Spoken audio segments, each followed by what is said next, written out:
How's it going? My name is Mishley Jones, and this is my final project, Thoughts and Considerations for Ethnographic Research that involves children and minors, exploring the common themes, concepts, and concerns that arise when researchers seek to perform ethnographies on children.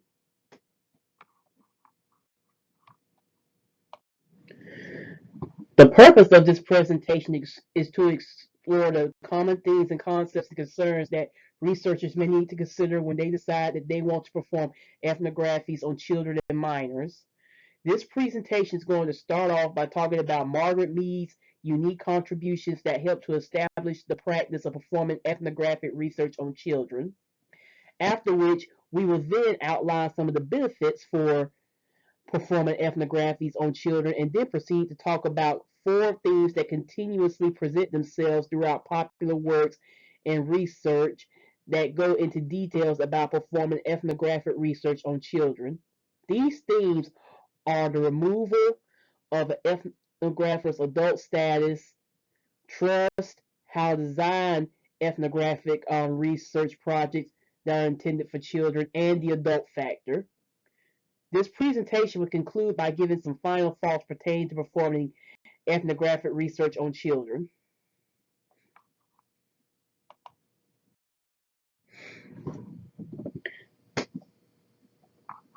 The practice of performing ethnographic research on children more than likely would not have been possible if it wasn't for the works and contributions of the late Margaret Mead.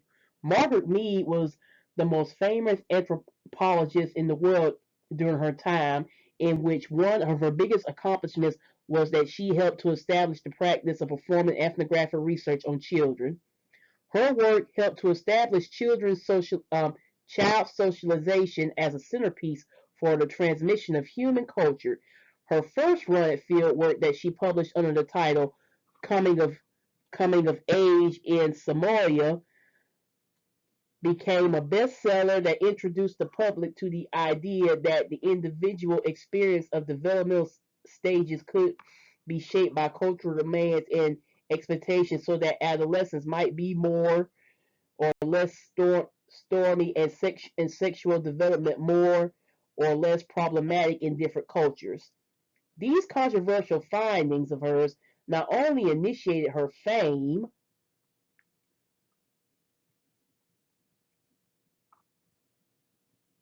but rather along with the rest of her early American, Somalia, and New Guinea fieldwork, also helped to initiate Mead's trademark practice of using anthropological knowledge as a social reform tool, in which the bulk of her work focuses on studying the lives of children. In spite of Mead's groundbreaking work on children in the late 1920s and throughout the duration of the rest of her career, children still were not recognized as valid subjects of anthropological inquiry until the 1970s. In fact, even though anthropologists have had a long-standing interest in studying children and write and written about their lives over the years, it is still only relatively recently that ethnographic research with children in and of itself has come to be recognized and promoted.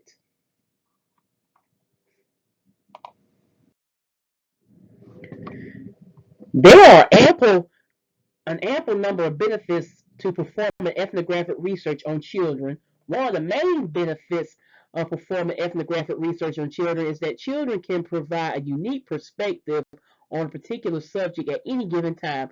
Numerous sources have acknowledged that the knowledge of children can shed some new and fascinating light on institutions, social processes, and cultural norms. Another benefit of performing ethnographic research on children is that a partic- is that ethnography is a particular type of research method that tends to come across as a research methodology that is uniquely designed for children.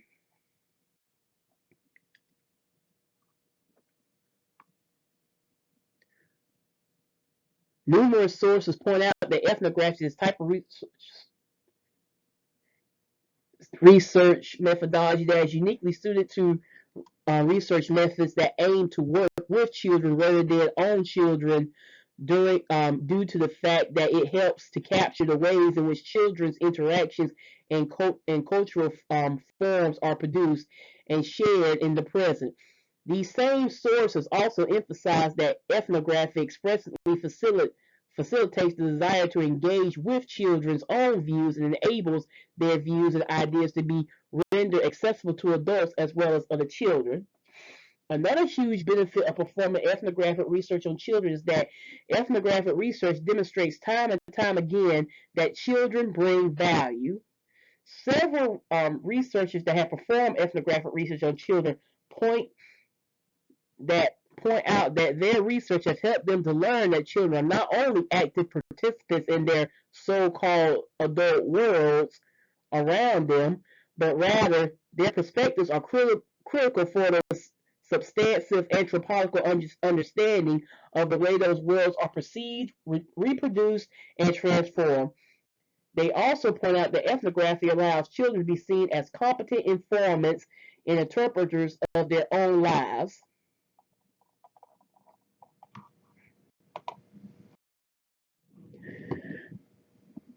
One of the first themes that consistently presents itself throughout works associated with performing ethnographic research on on children is the concept of the removal of an ethnographer's adult status while performing ethnographies on children.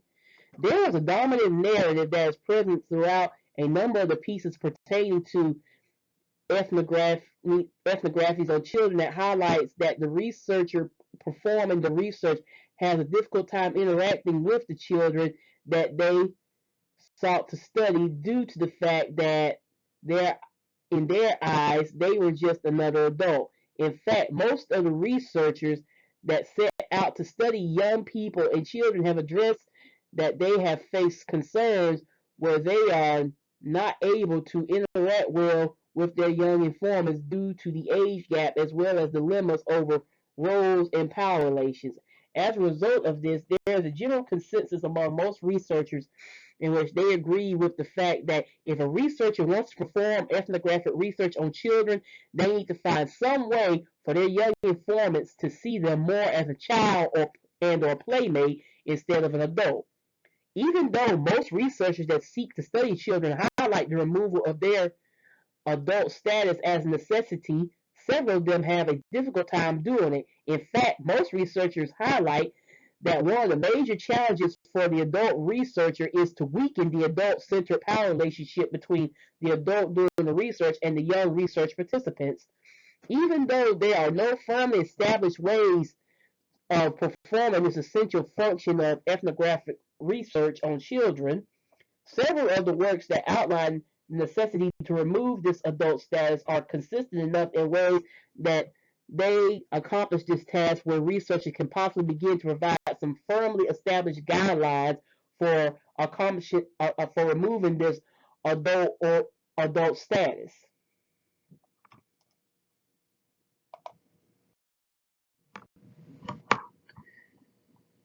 The primary way that researchers go about reducing their adult status during fieldwork is by trying to form special relationships with their young informants that they are studying, better known as child-centered relationships.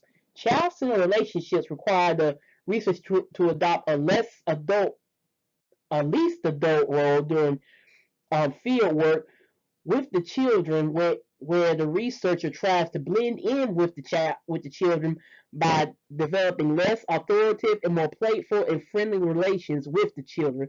The goal of these types of relationships is to encourage the children to identify and relate with the researcher as if the researcher was another child and not an adult with formal powers and authority over the children.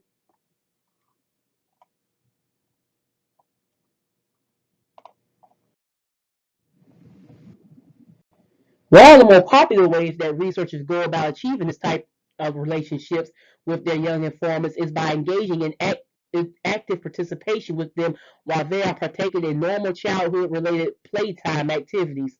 Some of the advantages of this strategy is that by observing and interacting with the children at play, it not only enables them to document the children's behavior and interactions, but rather they are they are also able to engage with the children as agent or beings by exploring the meanings that they attach to the different forms of play they engaged in and how their activities operate as sources of gender identifications and dimensions of power.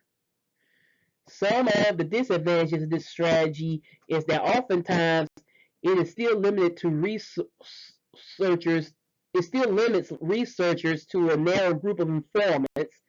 Plus, it also puts pressure on the researcher to live up to another element that can help reduce or remove a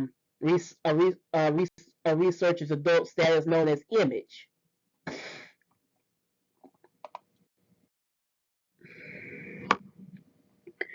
Another popular way that researchers go about achieving the child-centered relationship is through image. Several researchers highlight how their appearance helped them to appear like less of an adult in the eyes of their young informants, in which some of them highlight that their appearances, dress, and bodily practices made them look more like teenagers instead of adults. Nevertheless, these works also outline the importance to maintain the image that they portray to their young subjects. One example that I pretty much used in my paper is that of a researcher whose height pretty much caused the children to think that he was this skilled, good basketball player because basketball players are tall. He was tall, ergo his height made him a good basketball player. The truth of the situation though was that the researcher was not good at basketball at all, and he had this misconception that demonstrating his inabilities at basketball would help him to become closer with the students, however, that he was trying to perform research on, but instead it portrayed an image that reminded the students of the frustrations that they experienced in the school system they were a part of. Basically, what happened was he thought that he originally went out there played with him. Basically, they found out he wasn't good. I like some of the kids actually got a kick out of it at first, pretty much saying he's a bad basketball player, but eventually what happened was that they pretty much pretty much saw him as this big goofy like adult authoritative figure that pretty much reminded them of the same adult figures that they encounter in their school.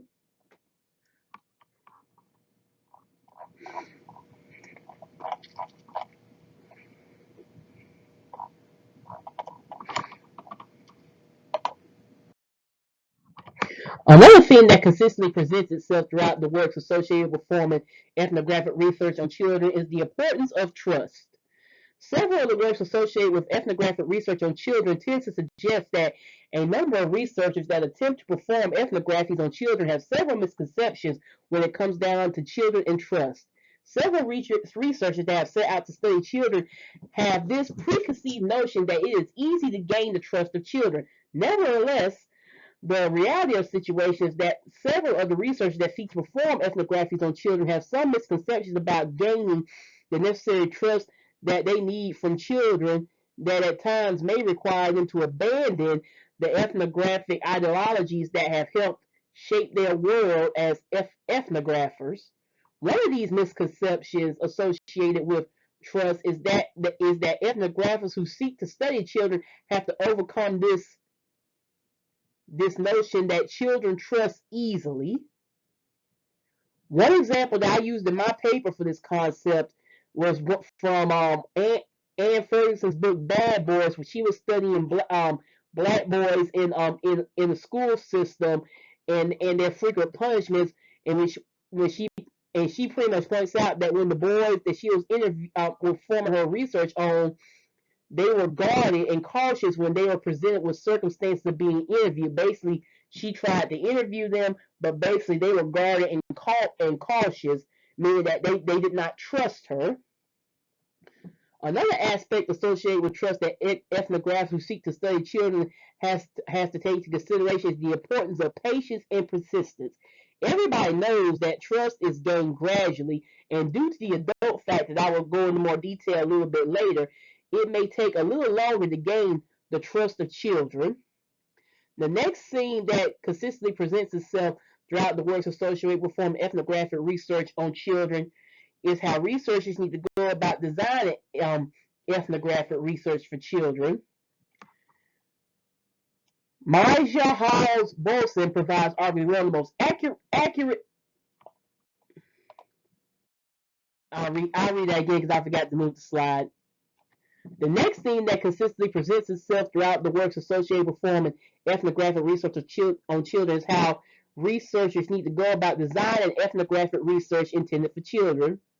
Maya Hall's Brosser provides arguably one of the most accurate assessments that pertains to research design for ethnographic research performed on children, when she points out that she naively presumed that she could transfer her lessons about engaging with children and employ her well-established functioning child-friendly methodology to multiple research search settings.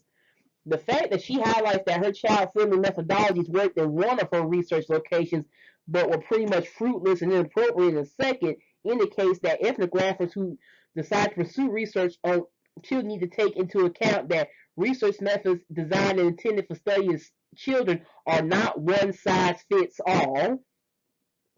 No matter what methodologies that the researchers try to utilize when they are performing ethnographic research on children, children are ultimately the ones that drive the research design. Even though the research designs for ethnographic research performed on children tend to adapt a one-size-does-not-fit-all mentality, the works associated with performing ethnographic research on children do highlight that there are some common things that researchers need to consider when they are trying to design ethnographic research plans for children. And these are: children need to be involved in the research design, research designs need to make children feel comfortable, and research designs need to supplement ethnographies with additional research methods and techniques. One of the first things that these works highlight in regards to designing ethnographic research for children is that children need to be involved in the research design in some way or another. Participatory research has its montage with respect to children. One of these montages is that children should be involved in research design. In addition to this, the researchers also point out that adult-led or managed research is viewed as less able to access or gain an understanding of children's worlds. An article called Review of Academic Impact: 3 Methodological Innovations sheds some light on a method called child-led research design.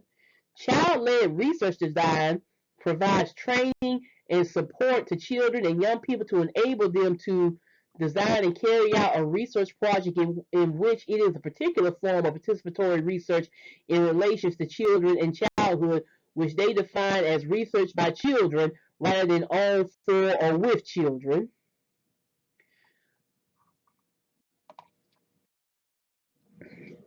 Another thing that works highlight in regards to designing ethnographic research for children is that research methods utilized in performing ethnographic research on children have to make the child feel comfortable. Some of the things that actually make kids feel uncomfortable are equipment, in particularly cameras. That's a big one. When cameras come around, a lot of kids they either get distracted by the camera because they don't know what it is.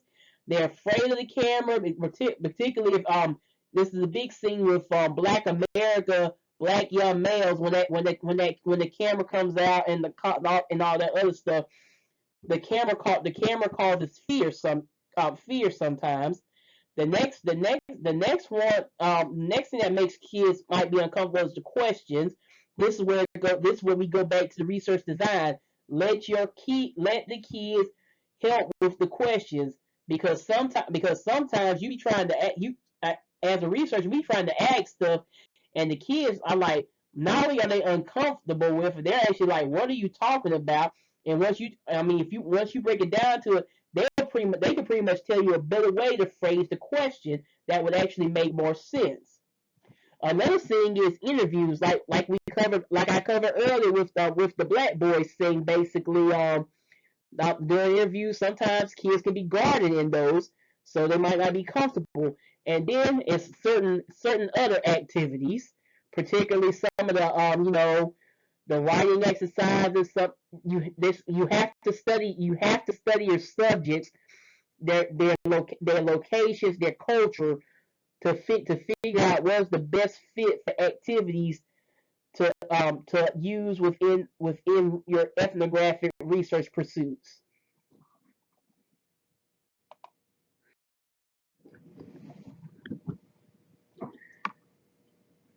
Another thing that these works highlights in regards to design and ethnographic research for children is that research methods utilized to inform ethnographic research of children need to supplement ethnographies with additional research methods and techniques as well.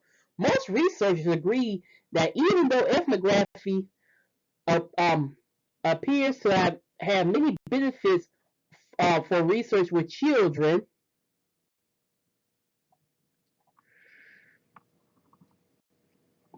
it is still a good idea to supplement participant observation with additional techniques. These additional techniques need to be kid friendly since they may allow children to respond to research issues in a way that make them feel more confident.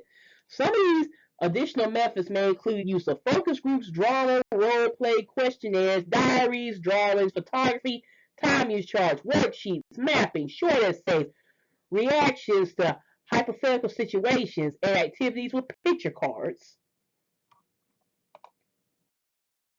I don't have slides for the rest of this presentation, so I'm going to talk it out. But basically, it's not too long on the remaining items where I can easily talk them out without any delay.